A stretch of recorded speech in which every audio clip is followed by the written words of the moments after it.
Ah, l'été est fini, le chemin du travail a repris. La pause estivale a rimé avec balade, promenade et retrouvailles. Et chaque année, la télévision repasse la même chanson. Des sitcoms américaines à l'appel pour un engouement toujours présent. Et si on faisait un retour dans le passé? C'est le sujet de la rentrée. Bienvenue dans Entre nous.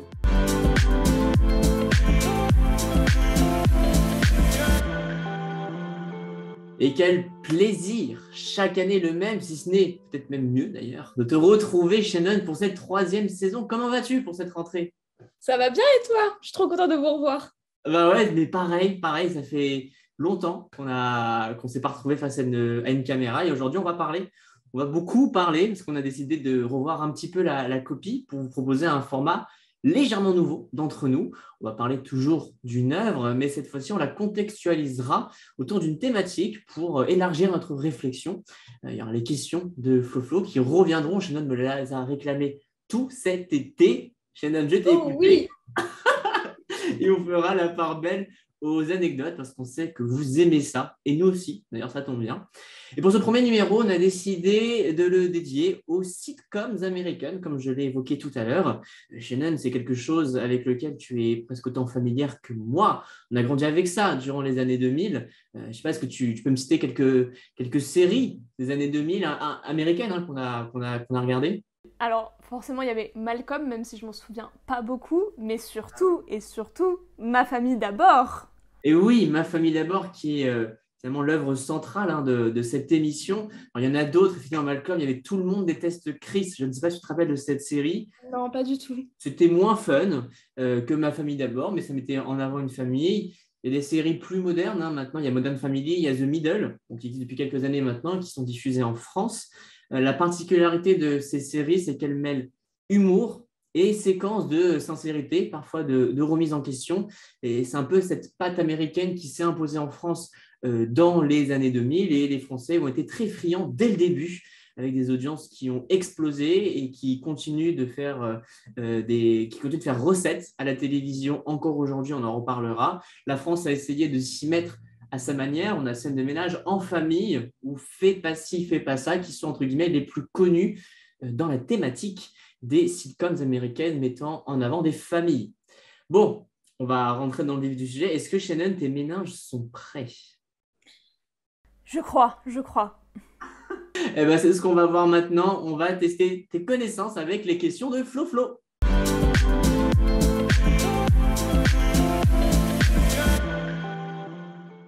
Bon, Shannon, le principe, tu le connais, très simple. Une question, des possibilités de réponse. Alors, pas toujours, hein, il y a une question, il faudra deviner tout de suite. On vise le sans faute pour la première. Ça n'est pas arrivé souvent, mais on y croit. Shannon, je sens que tu vas y arriver. Je sens que tu vas y arriver. Est-ce que tu es prête? Je suis prête, Florian. Alors, on y va. Première question. Ma famille d'abord, c'est un peu la thématique de cette émission, est une adaptation du Cosby Show. Est-ce que c'est vrai ou est-ce que c'est faux? Alors heureusement je le sais, mais oui, c'est surtout une inspiration. Enfin, Ma famille d'abord, c'est inspiré du Cosby Show. Ah, bah, t'as tout dit. Donc, effectivement, c'est pas vraiment une adaptation, c'est plus une inspiration. Quoique, il y a beaucoup de similitudes avec la série du Cosby Show, mais effectivement, le réalisateur ne s'en cache pas dans des interviews, même dans la série Ma famille d'abord. On a plusieurs références sur le Cosby Show, hein, cette série des années 80, qui met aussi en avant une famille afro-américaine et avec beaucoup d'humour. Donc, ça te fait déjà un point, Shannon. Bravo. Wouhou. Deuxième question, je suis sûr que tu vas y arriver également. Quelle série a révélé Terry Hatcher? Alors là, pas de proposition, il faut trouver tout de suite, tac au tac. Je ne sais même pas qui est Terry Hatcher. Alors là, Pourtant, la série, tu la connais, la série est très connue. C'est une série avec des femmes, américaines, hein, une série américaine du coup. je sèche. C'est des femmes riches. Ah, Desperate Housewives. Desperate Housewives, effectivement, c'est celle qui incarne Suzanne dans la Ah, série. ok, d'accord. D'ailleurs, elle est apparue, elle a participé à l'émission Masked Singer. Voilà, c'était au cas où en France, hein, donc elle a incarné un personnage et elle a chanté. Elle chante d'ailleurs divinement bien. Donc effectivement, Desperate Housewives, qui est une série incontournable des années 2000 aussi, Et c'est une série qui est encore et encore et encore rediffusée sur les chaînes françaises. Hein. Encore un point commun avec Ma famille d'abord, en plus. Donc, tu vois, ça n'arrête pas encore cette année. Hein. Moi, j'ai regardé encore il y a quelques mois. On ne s'en lasse pas. Dernière question, un peu plus dure cette fois. On va voir ce que tu en penses. Combien de séries mettant en scène une famille ont été principalement diffusées sur les grandes chaînes de télévision françaises? Très compliqué. Est-ce qu'il y en a 7, pardon, 12, 17 ou 22? Juste mettant en scène des familles, c'est ça? À l'image de Ma famille d'avant. Hein. Bon, je vais partir sur 17. Alors, il y en a un peu moins, malheureusement. Il y en a 7. Alors, c'est une question qui est un peu compliquée, hein, je ne te le cache pas. C'était plus de la chance qu'autre chose, il faut le savoir. Alors, sur la thématique, en tout cas, des sitcoms qui mettent en avant des familles, il en existe une trentaine au total. La plupart sont américaines, mais il n'y en a que 7 qui ont été diffusées en France en tout ou partie dans les années 2000. Donc voilà, ça ne fait pas beaucoup. Pourtant, les Français sont friands de ce genre de série, mais ça montre qu'on en demande un peu plus et qu'on recycle un peu trop, peut-être un peu trop, certaines séries sur les grandes chaînes françaises. Donc à voir par la suite. Et ça te fait quand même 2 sur 3 pour commencer, Shannon. Franchement, très bien.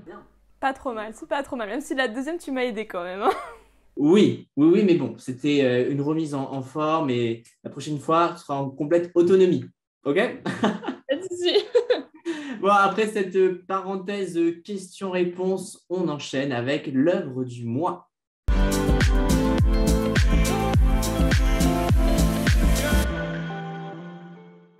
Et donc, comme on l'a déjà dit, l'œuvre du mois, c'est la sitcom Ma famille d'abord, qui suit le quotidien rocambolesque de la famille Kyle, avec Michael et Janet dans le rôle des parents, et Junior, Claire et Caddy dans celui de leurs 3 enfants. Je ne pouvais pas faire mieux, je pense, en synopsis, parce que c'est tellement compliqué de résumer une sitcom. Oui, surtout quand il se passe plusieurs aventures qui n'ont pas forcément grand-chose à voir. Et c'est très complexe. Enfin, c'est une série qui est très longue quand même, hein, qui a duré sur 5 saisons. Il y a plus de 120 épisodes. Donc bon, déjà, chapeau d'essayer de résumer. Il faut vraiment se contenter du strict minimum. Mais quand même, donc Ma famille d'abord, c'est une série avec Shannon dont on ne se lasse jamais. Il faut le dire, Shannon en parlera tout à l'heure. C'est une plus grande fan que moi, visiblement. Mais c'est surtout une success story, Ma famille d'abord, qui avait tout dès le début pour faire recette, mais qui s'est envolée à cause d'une simple histoire d'argent. Et c'est un peu le fait en plus qu'on va évoquer tout de suite.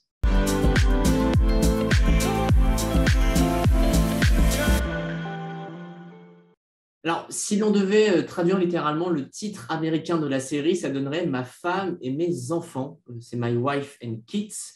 Donc, comme je le disais, 123 épisodes diffusés entre 2001 et 2005. Elle arrivera sur M6 pour les plus nostalgiques comme nous en 2003. Diffusion sur 3 ans. Et elle passe à l'antenne chaque été. C'est dire quand même. Le succès aux États-Unis se fait ressentir dès le début sur la chaîne ABC, plus de 11 millions de téléspectateurs outre-Atlantique, avec une audience qui se stabilise au fil des saisons et qui se stabilise au-dessus des 10 millions surtout, ce qui est un véritable succès à l'époque. Alors en France, on n'aura jamais ces audiences-là parce qu'on est beaucoup moins nombreux. Mais en France, quand même, plus de 4 millions dès le lancement, un succès pour M6 sur la case du 20h, ce qui n'est pas arrivé depuis très longtemps et qui a quand même menacé un peu les chaînes historiques sur les cibles jeunes, parce que les jeunes étaient vraiment au rendez-vous sur la 6. En même temps, M6, c'est la chaîne des jeunes. La série a été récompensée à plusieurs reprises comme étant pour la meilleure réalisation, le meilleur scénario d'une série télé, ainsi que les meilleurs acteurs principaux et secondaires. Quasiment tout le monde a été récompensé. Rien n'arrête la série, enfin presque. Parce que oui, la télévision peut faire des cadeaux, mais elle peut être cruelle en un rien de temps. Et en 2005, à l'aube de la 5e saison, Ma famille d'abord est menacée, mais elle est menacée en audience seulement. La série américaine s'est arrêtée à la fin de la 5e saison de façon un peu inopinée. Personne n'était prêt à entendre cette nouvelle.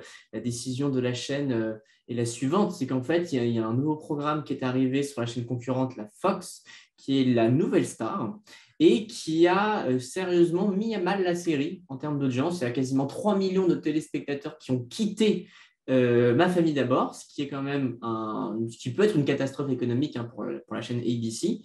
Donc, en urgence, la série est remplacée. Même pas eu de tournage de saison 6, alors que la saison 5 s'est arrêtée sur une note, on en reparlera après, qui laissait la porte ouverte à une nouvelle saison.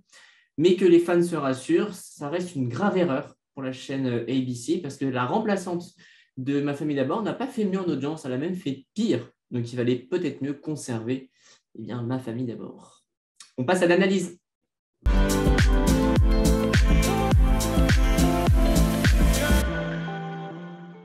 Bon, Chanel, je le disais, t'es friande de la série, mais même beaucoup plus que moi. Alors, beaucoup plus, je n'en sais rien. Je sais que quand on la regarde tous les deux, je crois que c'est toi qui ris le plus, hein, quand même. Hein. Mais... moi, je suis bon plus. Mais en fait, c'est juste que je l'avais vue tellement de fois sur W9, puisqu'elle est diffusée maintenant sur W9, mais je voulais la voir en entière, vraiment de A à Z, voir tous les épisodes. Et elle est disponible sur Disney+, donc je l'ai revue il n'y a pas très longtemps cette année. Et c'était vraiment un réel plaisir de voir, remettre dans la chronologie chaque épisode, parce que vu que c'est une sitcom, c'est vrai qu'on peut regarder un épisode par-ci, un épisode par-là, ça ne déroute pas la personne. Mais c'est vrai que la voir vraiment... de la saison 1 à la saison 5, c'était vraiment super bien. Et c'est une série qui est vraiment très drôle et on reste nostalgique par rapport aux années 2000. Hein. Mais c'est vrai qu'avec le recul, je me suis rendu compte que c'est une série quand même qui traite certains sujets sous un angle humoristique, mais qui aujourd'hui, ça reste quand même un peu limite. Je sais pas si tu partages un peu cet avis-là, mais je trouve que surtout dans les paroles et le comportement de Michael qui est le personnage principal, enfin, qui est au-delà de sa famille, c'est vraiment le personnage principal, parce que la série en anglais s'appelle My Wife and Kids, donc c'est vraiment un peu le point de vue du père de famille et du mari, donc Michael. Et en fait, ce personnage, au final, il est assez problématique sur certains points. Je trouve que, en re-regardant la série, vraiment, chaque épisode, je me suis rendu compte que Michael, voilà, il a un ego surdimensionné.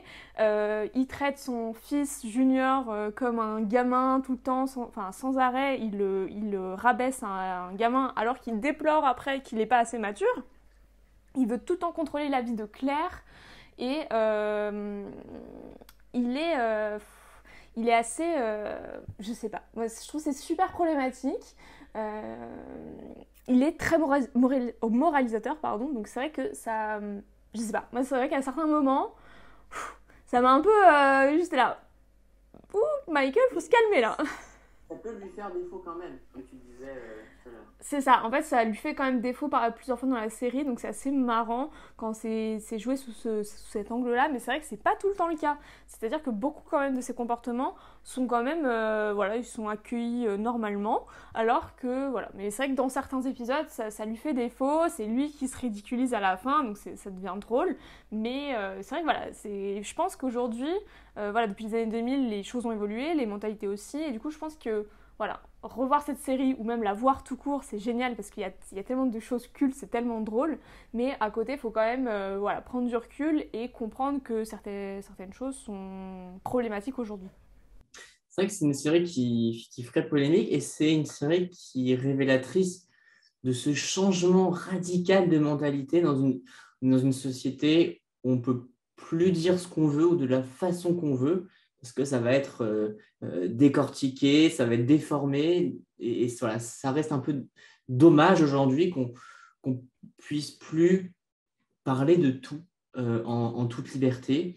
À l'époque, les personnages n'étaient pas du tout avertis, nous non plus d'ailleurs. À l'époque, on n'aurait jamais pensé une seconde que cette série faisait polémique, ou du moins sur la plupart des traits, parce qu'effectivement, avoir un père de famille qui demande à sa femme de ne pas travailler pour s'occuper des enfants, je pense que même il y a 20 ans, on aurait dit, oui, mais ça, c'était l'ancien temps de dire ça. Là, maintenant, tout le monde... Justement, quand il le fait avec Janet, il le fait plusieurs fois dans la série, à demander à Janet d'arrêter de travailler.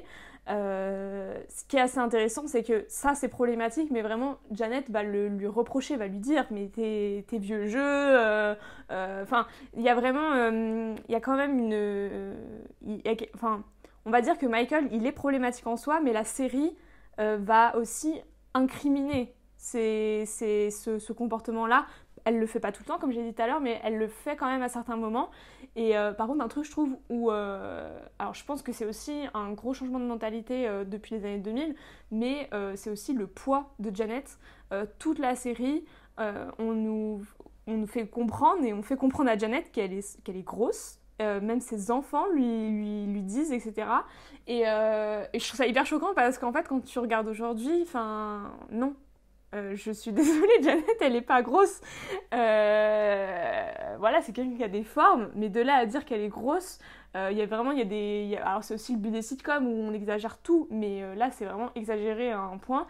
Et en fait, c'est quelque chose qui n'est pas propre à Ma famille d'abord, c'est que dans les années 2000 aussi, sur le poids des femmes, sur le corps des femmes, on va faire des films sur l'obésité, etc. Et on prend des femmes qui ne sont pas grosses en soi, qui ont juste des formes, ça n'a rien à voir avec un vrai surpoids, etc. Enfin vrai ou faux, mais c'est un peu bizarre dit comme ça, mais c'est vrai que Janet, on nous a fait croire qu'elle était grosse.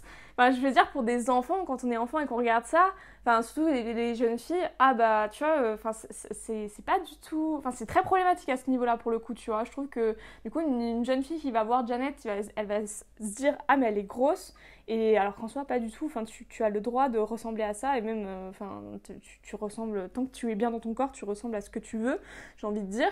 Et là, en fait, voilà. Mais c'est quelque chose qui était très courant dans les années 2000, je trouve, dans plein de séries, dans plein de films. Et qui aujourd'hui, voilà, c'est pour ça que je dis que c'est important de prendre du recul avec ces choses-là, parce que pour le coup, ça, c'est quelque chose qui n'est pas du tout remis en question dans la série. C'est vraiment, c'est très exagéré, mais c'est vraiment, enfin, c'est limite si à tous les épisodes, on n'insiste pas là-dessus, quoi. Enfin... C'est clair, et n'ayons pas peur des mots, je pense que la série pourrait être qualifiée de grossophobe aujourd'hui. Alors moi, je repense tout particulièrement à un épisode où Janet s'absente 3 jours. Elle part revoir sa grand-mère, elle rentre, elle a littéralement grossi. Et c'est ça, en fait, maintenant, avec le recul, qui fait que cet épisode me dérange. Parce que, par exemple, Michael Call va lui faire des réflexions plus ou moins discrètes, faire des cauchemars là-dessus, en disant maintenant, elle est grosse, c'est horrible. Il va l'inciter à perdre du poids. Donc, effectivement, Ouais. là, on ne met pas du tout en avant ces personnes qui ont un peu de masse et qui pourraient s'accepter telles qu'elles sont. Donc, à ce niveau-là et sur différents niveaux, c'était peut-être un peu maladroit, ou du moins avec notre regard d'adulte, ça passe pas. Et ce qui est fou, c'est que dans les années 2000, il y avait d'autres séries, on peut faire un parallèle avec Malcolm. Dans Malcolm, il n'y avait pas spécialement ces problématiques-là. Bon, en même temps, dans la famille, il y avait des personnes qui avaient particulièrement de la masse. Mais par exemple, si on repense à la femme au travail, la femme au foyer et le père au travail, dans Malcolm, c'était pas du tout ça. Alors pourtant, c'était quasiment à la même époque. Donc, c'est quand même deux séries qui ont quand même plein de points communs, mais qui, sur le message qui est transmis, n'a rien à voir. Donc, ce qui fait que la série peut poser question de ce point de vue-là. Voilà, mais donc ça, je pense que c'était un truc qui était vraiment important, enfin une thématique importante sur laquelle il fallait revenir. Après, je tiens quand même à faire une petite, à parler d'une anecdote parce que ça m'a fait mourir de rire quand je me suis rendu compte. C'est que dans la saison 1, en fait, c'était une autre actrice qui jouait Claire, c'était Jazz Ray Cole, si je dis pas de bêtises.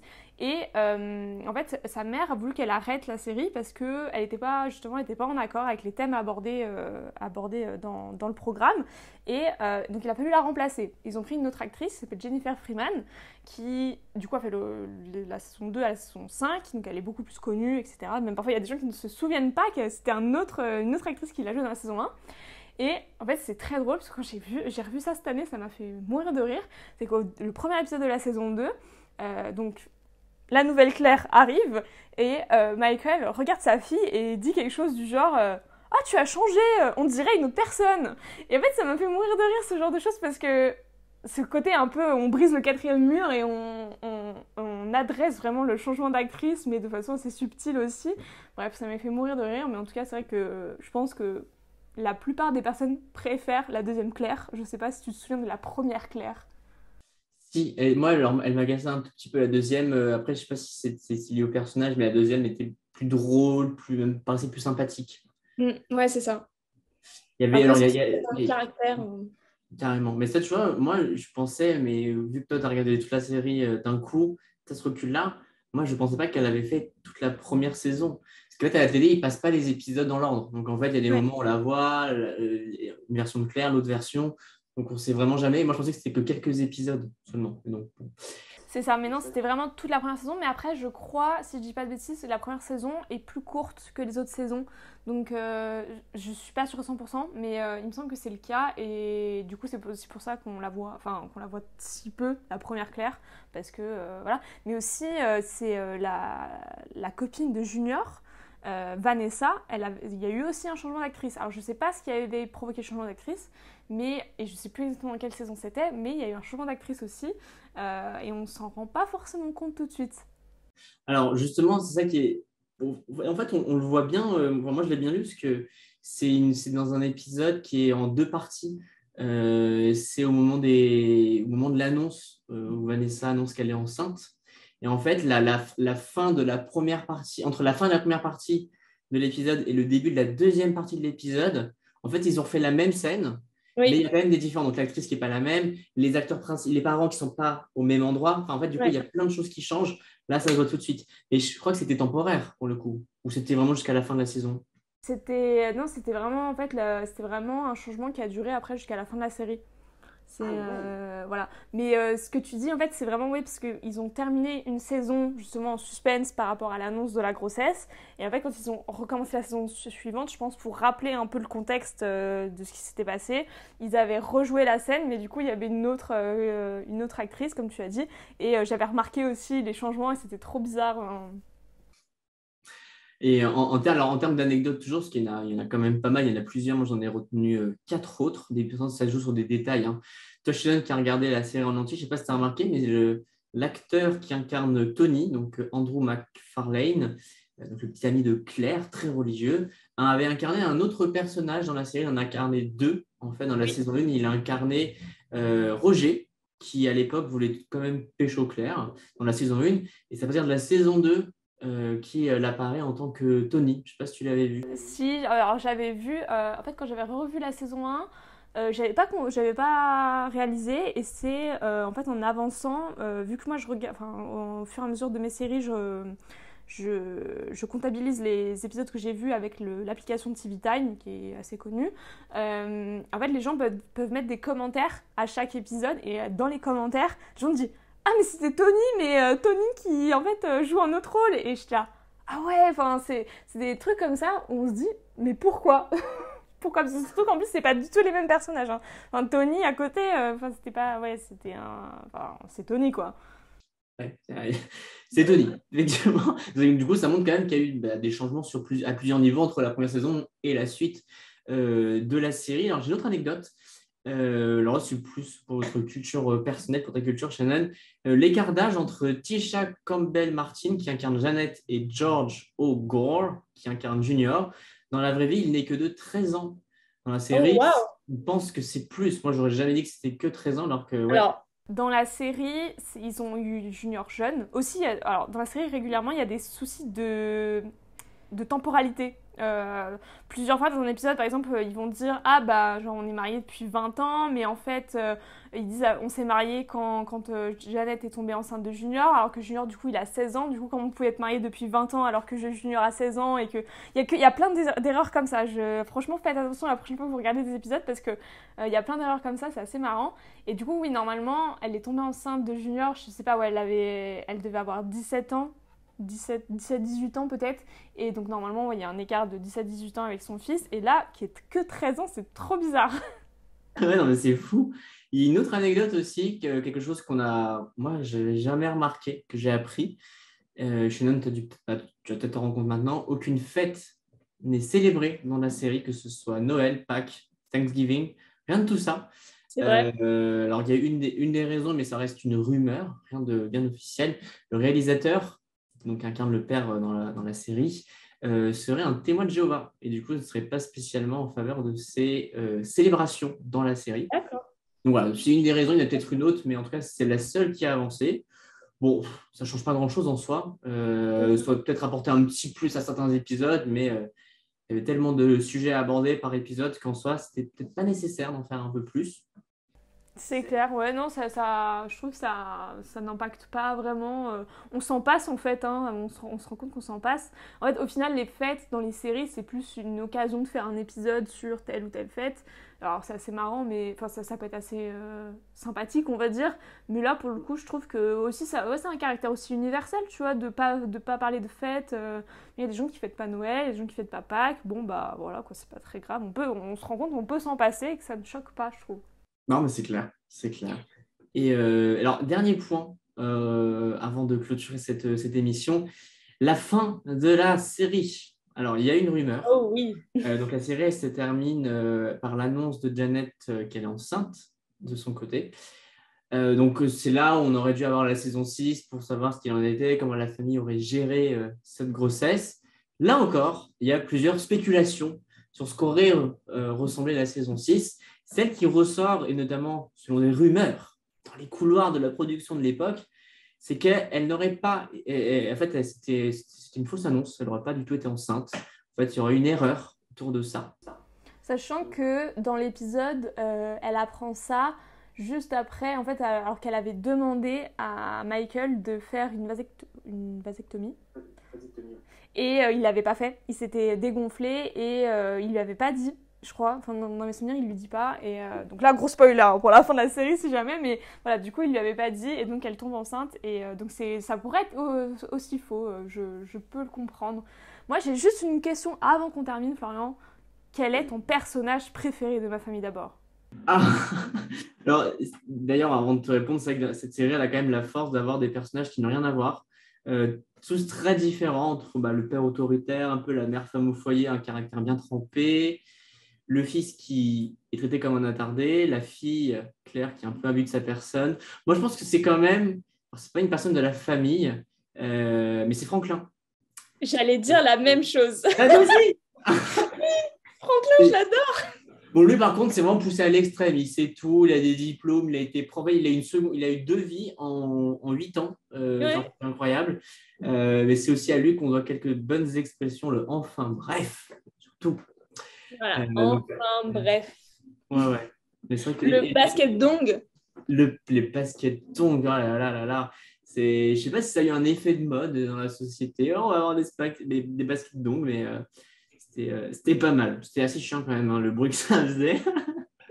mais effectivement, voilà, donc, ce qu'on peut quand même retenir de cette série, c'est que malgré toutes les discussions, tous les sujets un peu dérangeants aujourd'hui, ça reste une série qui est hilarante, qui est agréable à regarder si on fait abstraction de ce qu'on a dit, avec des personnages qui, en fait, nous offrent une pièce de théâtre constamment. C'est vraiment une pièce de théâtre à chaque fois. Ils donnent de leur personne. C'est très joli à regarder. Ça passe tous les étés. Moi, je ne vous cache pas que je regarde quasiment tous les jours quand je suis chez moi, parce que c'est super. Je ne serais pas capable de regarder la série d'un coup quand même. Mais en tout cas, ça reste une série marquante des années 2000. Exactement, c'est une série très divertissante. C'est une série que moi j'ai regardée en faisant à manger, en mangeant, en faisant d'autres choses parce que c'est pas forcément une série qui demande à être scotché devant, mais si vous avez envie de rire, regardez Ma famille d'abord. C'est ainsi que vibre la culture. Merci de nous avoir suivis dans ce premier numéro d'Entre nous. On vous donne rendez-vous un jeudi par mois pour de nouvelles analyses et tous les jours de la semaine sur tous nos réseaux sociaux pour toujours plus de culture. Merci à toi, Shannon. Merci à toi, Florian, et à bientôt. À bientôt. Salut.